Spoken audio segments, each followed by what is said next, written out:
হরে কৃষ্ণ। সবাই কেমন আছো? আশা করি গোবিন্দর কৃপায় তোমরা সবাই ভালো আছো। তো আজকে নিয়ে এসেছি পাপ মোচনী একাদশী। এটা কিন্তু খুব গুরুত্বপূর্ণ একাদশী। যে একাদশী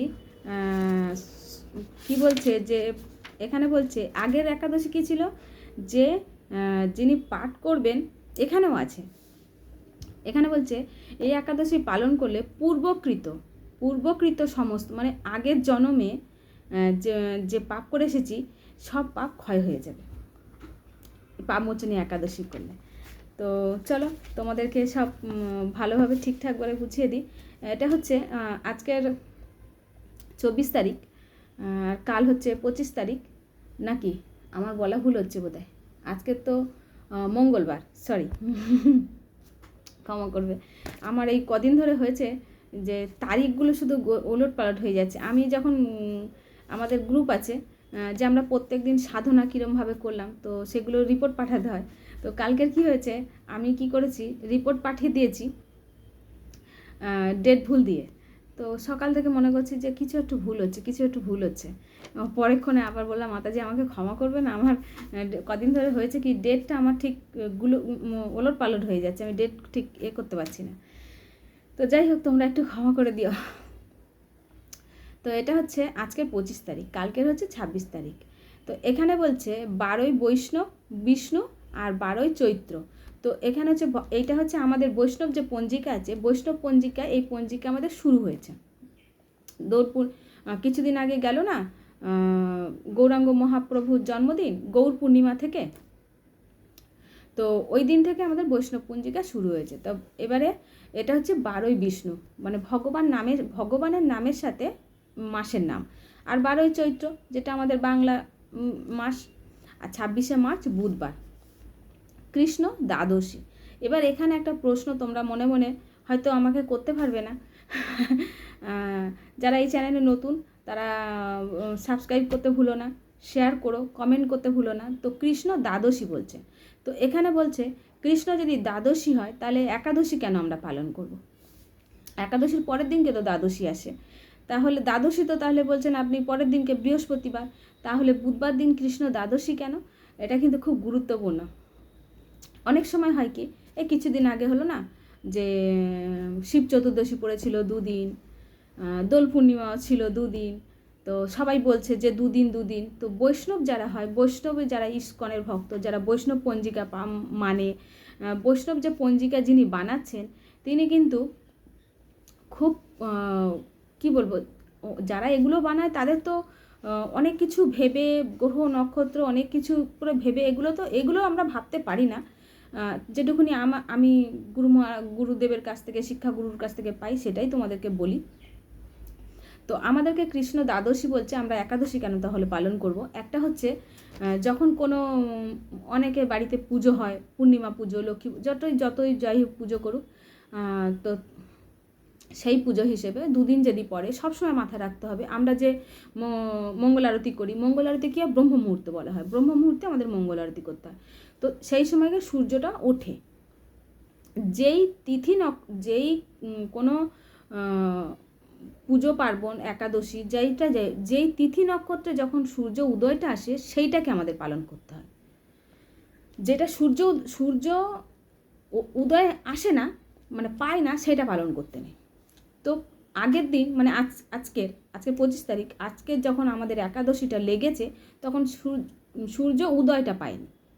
কালকের মঙ্গলাচরণ যখন আমরা করব, তখন সূর্য উদয়টা, যেহেতু আজকে রাতে একাদশীটা, রাতে হোক বিকালে হোক যেই টাইমেই লাগবে, সেইটা আমি দেখিনি, যেই টাইমে লাগবে সেই টাইমটা তো সূর্য উদয় পাইনি, তাহলে কাল ভোরে গিয়ে সূর্য উদয়টা পাবে, সেই সূর্য উদয়টা ধরে নিয়ে আমাদেরকে একাদশী পালন করতে হবে। আবার পরের দিন যখন আমরা দ্বাদশী পালন করব, তখন সূর্য উদয়টা পাবে। তো সেই হিসেবে আমাদেরকে সব সময় এইটা মাথায় রাখতে হবে, সূর্য উদয় যখন পাবে সেইটা পালন করব।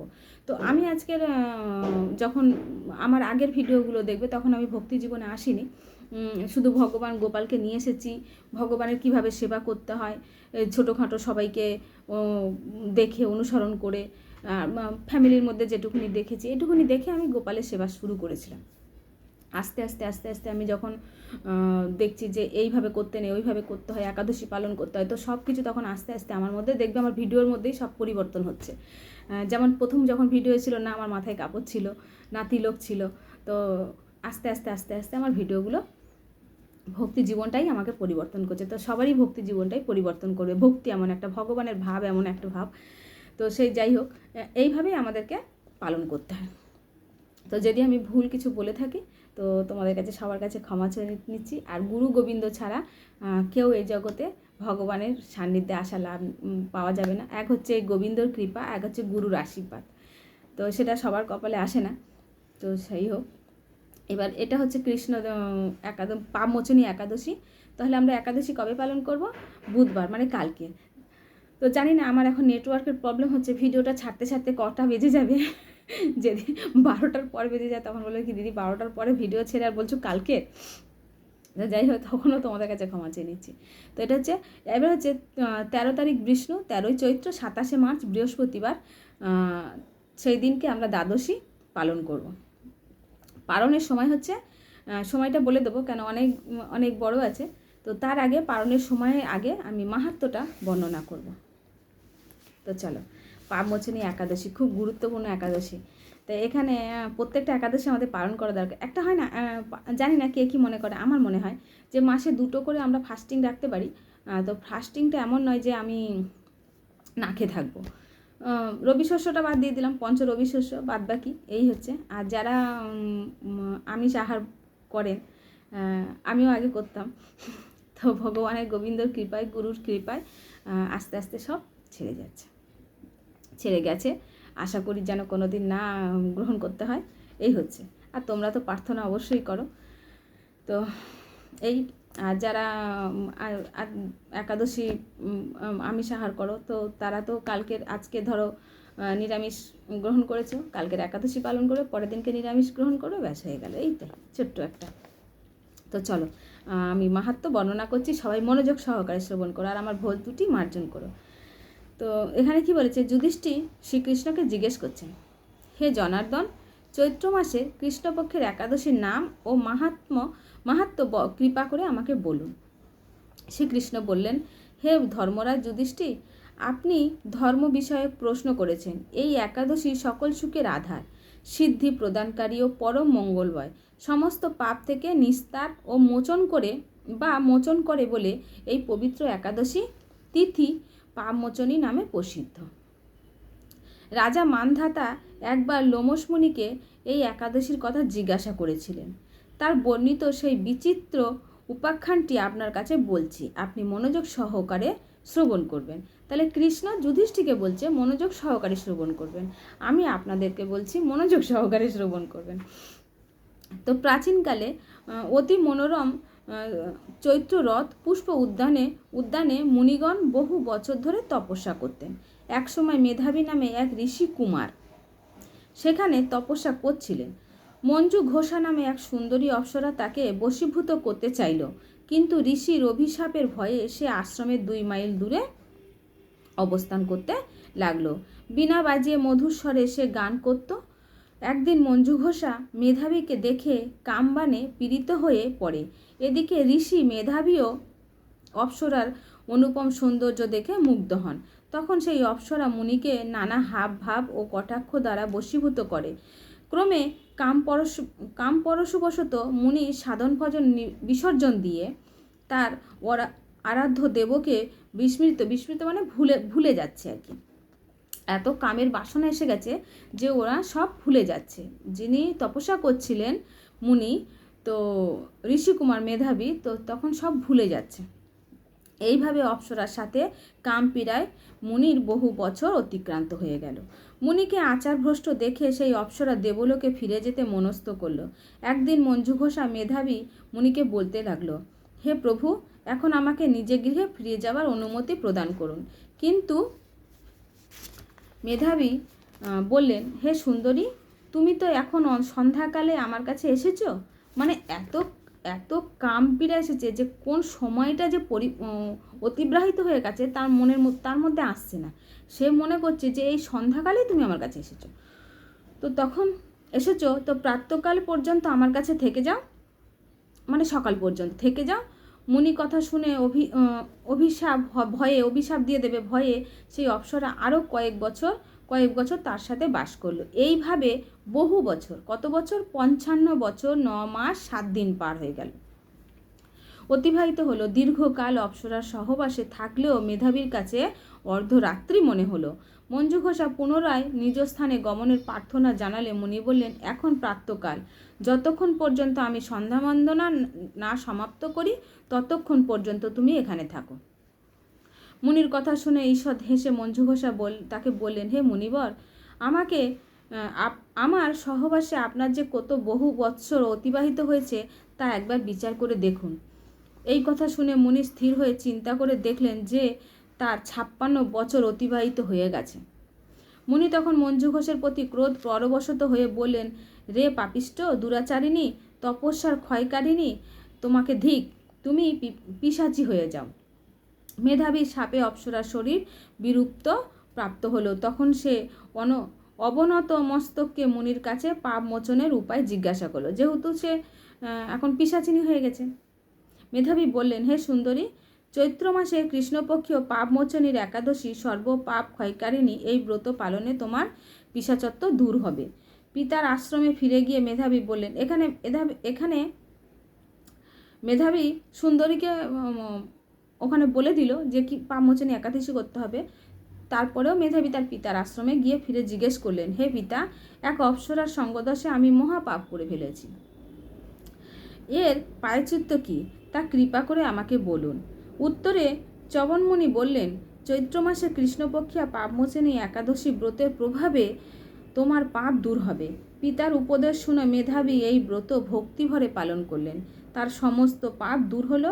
পুনরায় তিনি তপস্যার ফল লাভ করলেন। মঞ্জু ঘোষা এত ব্রত পালনের ফলে পিশাচত্ব থেকে, এখানে বলেছে পুনরায় তিনি তপস্যা, মঞ্জু ঘোষাও ওই ব্রত পালনের ফলে পিশাচত্ব থেকে মুক্ত হয়ে দিব্য দেহে স্বর্গে গমন করল। হে মহারাজ, যারা এই পাপমোচনী একাদশী পালন করেন তাদের পূর্বকৃত সমস্ত পাপই ক্ষয় হয়। এই ব্রত কথা পাঠ ও শ্রবণে, যিনি পাঠ দিচ্ছেন, যিনি শ্রবণ করছেন, সহস্র গোদানের ফল লাভ হয়। তো তোমাদের কৃপায় আর যিনি শ্রবণ করবেন, এই হচ্ছে তো সব কিছু। এই একাদশী যারা পালন করে সবাই একটু ভালো করে যদি মনোযোগ সহকারে আমরা চিন্তা করি, যারা একাদশী পালন করে, যারা ছিল নেশা ভাঙ করতো, হঠাৎ একাদশী স্টার্ট করেছে, একাদশী পরপর করতে করতে ভগবানের সান্নিধ্যে এলো, সান্নিধ্যে আস্তে আস্তে ইস্কন ভক্ত হলো, ভক্ত হতে হতে সে একটা বড় একটা ভক্তে পরিণত হয়ে যায়, ভগবানের মানে গুরুর পার্ষদ হয়ে যায়। তো এই হচ্ছে সবই আমাদের এই একাদশী শুরু করা থেকেই দেখবে আমাদের সমস্ত পাপ শরীর থেকে ক্ষয় হতে হতে হতে হতে আমরা তখন ভগবানকে কি করে সেবা দিতে হয়, ভগবান কি পছন্দ করে, ভগবানের কোনটা কি করতে হবে, সেইগুলো আমাদের মাথার মধ্যে থাকবে। কিভাবে আমি ক্লাস করতে পারবো, কিভাবে আমি মনে রাখতে পারবো, এইগুলো তখন মাথার মধ্যে থাকবে। এইটাই হচ্ছে গুরু গোবিন্দর কৃপা। এই হচ্ছে, তোমরা সবাই একাদশী পালন করো আর কমেন্ট করে আমাকে জানিও, ঠিক আছে। আর এবার আমি বলবো পারণের সময়, তো সেটা মনোযোগ সহকারে শ্রবণ করে নিও। পারণটা কিভাবে করবে, পরের দিনকে যদি, আমি তো জগন্নাথের মহাপ্রসাদ থাকে ওটা দিয়ে পালন করি, তোমাদের কাছে যদি না থাকে তো চিড়ে, মুড়ি, একটু সুজি, এগুলো একটু বানিয়ে ভগবানকে ভোগ লাগিয়ে ওইটাকে পাবে। ভগবানকে ভোগ লাগিয়ে যেটা আমরা পাই সেটা হচ্ছে মহাপ্রসাদম। তো চলো, তো মায়াপুরে কি বলছে, মায়াপুরে 5:33 থেকে 9:39, ইম্ফলে হচ্ছে 5:11 থেকে 9:16, গুয়াহাটি হচ্ছে 5:19 থেকে 9:25, কলকাতা হচ্ছে 5:33 থেকে, অনেকটা টাইম পেয়ে যাবো আমরা, 5:33 থেকে 9:39, ভুবনেশ্বর হচ্ছে 5:44 থেকে 9:49, পাটনাতে হচ্ছে 9:46 থেকে 5:46 থেকে 9:52, কাঠমান্ডুতে হচ্ছে 5:59 থেকে 10:06, চেন্নাইতে হচ্ছে 6:08 থেকে 10:12, নাগপুরে হচ্ছে 6:11 থেকে 10:16, বৃন্দাবন হচ্ছে 6:15 থেকে 10:21, দিল্লিতে হচ্ছে 6:17 থেকে 10:23, হায়দ্রাবাদে হচ্ছে 6:14 থেকে 10:19, ত্রিবান্দ্রম থেকে ত্রিবান্দ্রমে 6:22 থেকে 10:26, কলম্বোতে হচ্ছে 6:11 থেকে 10:14,